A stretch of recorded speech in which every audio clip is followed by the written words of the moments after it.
Você tem praticado misericórdia?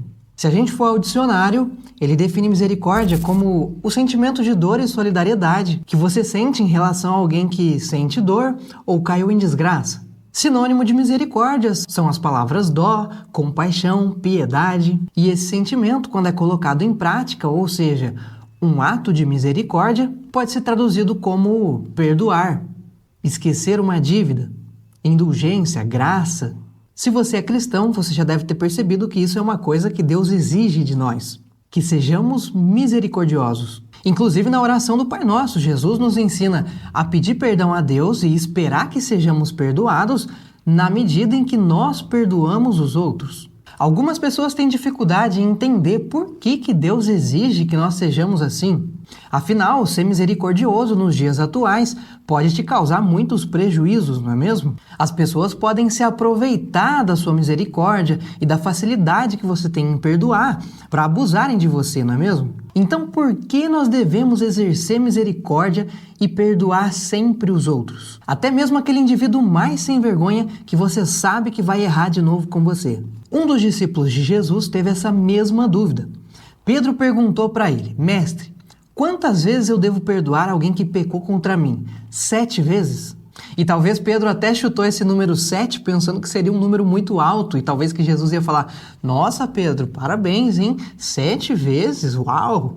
E na verdade a resposta que Jesus dá para ele é que não apenas 7, mas 70 vezes 7. E Jesus não parou a sua resposta por aí.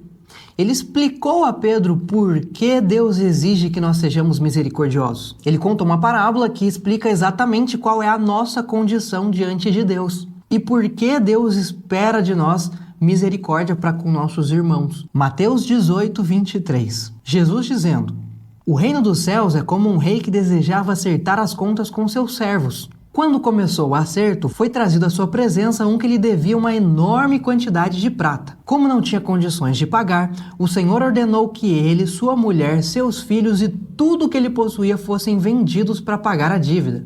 O servo prostrou-se diante dele e implorou: Tem paciência comigo, e eu te pagarei tudo.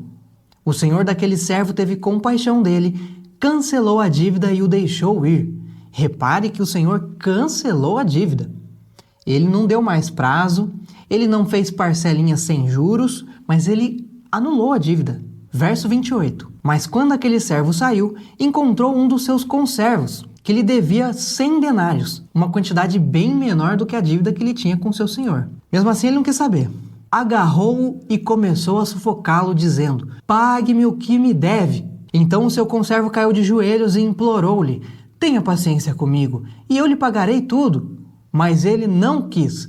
Antes saiu e mandou lançá-lo na prisão, até que pagasse a dívida. Quando os outros servos, companheiros dele, viram o que havia acontecido, ficaram muito tristes e foram contar ao seu senhor tudo o que havia acontecido. Então o senhor chamou o servo e disse: Servo mau, cancelei toda a sua dívida porque você me implorou. Você não devia ter tido misericórdia do seu conservo como eu tive de você? Irado, o seu senhor entregou-o aos torturadores, até que pagasse tudo o que devia. E Jesus finaliza dizendo: Assim também lhes fará meu Pai Celestial, se cada um de vocês não perdoar de coração ao seu irmão. Essa é a nossa história, não é? Eu e você tínhamos uma dívida eterna com Deus. Nós pecamos contra um Deus infinitamente santo e eterno. A condenação pelo nosso pecado era a separação dele para sempre, sem a menor chance de nos reconectarmos. Iríamos receber a ira dele, porque nada que façamos é capaz de cobrir as ofensas que fizemos a Deus. Entretanto, ele nos amou de tal maneira que nos concedeu uma forma de escapar da sua ira. Jesus veio aqui e deu a sua vida para que a dívida que nós tínhamos com Deus fosse quitada.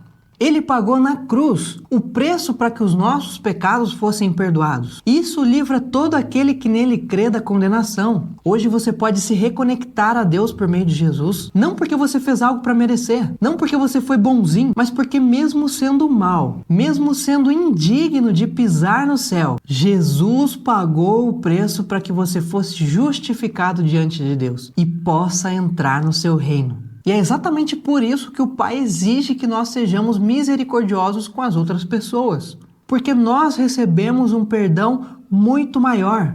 Nós somos aquele servo que devia uma grande quantidade de prata impagável.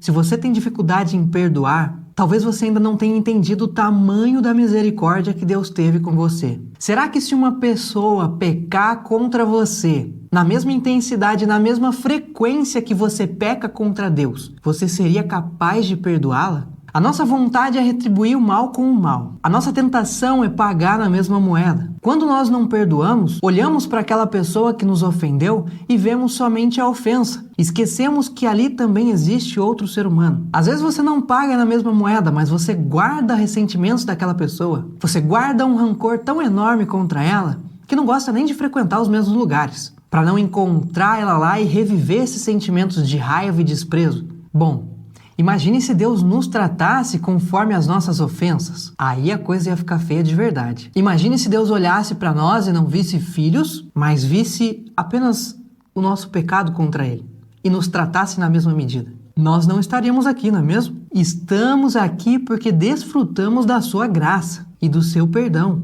Salmo 103 diz que o Senhor é compassivo e misericordioso, muito paciente e cheio de amor. Não acusa sem cessar e nem fica ressentido para sempre. Não nos trata conforme os nossos pecados, nem nos retribui conforme as nossas iniquidades. Você pode dar um glória a Deus por isso? Se você ainda tem dificuldade em perdoar, peça ao Espírito Santo ajuda para fazer isso, para tratar essas mágoas. Porque o alerta que Jesus faz no final dessa parábola é algo muito sério. Aquele que não perdoar como foi perdoado pelo Pai, será condenado por isso. Você tem noção do quanto isso é sério? Aproveite que você está debaixo da graça de Deus e peça ajuda ao Espírito Santo para tratar essas mágoas que existem no seu coração, para curar essas feridas que pessoas causaram a você e praticar com os outros a mesma misericórdia que Deus teve de você. Hoje, quando você orar, peça ao Espírito Santo para trazer à sua mente aquelas pessoas que te feriram, das quais você ainda guarda mágoas e que você ainda precisa liberar perdão. Peça ao Espírito Santo que te ajude a perdoar e se livrar desse sentimento de mágoa e rancor, que só atrapalha você. Peça ao Espírito Santo que ajude você a perdoá-las verdadeiramente. Não olhe para as ofensas e injustiças que elas cometeram contra você, mas mantenha seus olhos na graça que você recebeu de Deus, no perdão completo que você recebeu dele. O Senhor não está te pedindo para entregar algo que você não tem. Ele está te pedindo para entregar aos outros o mesmo amor e a mesma misericórdia que você recebeu dele. Amém? Deixe o Espírito Santo tratar seu coração. Tenha um excelente dia e até já.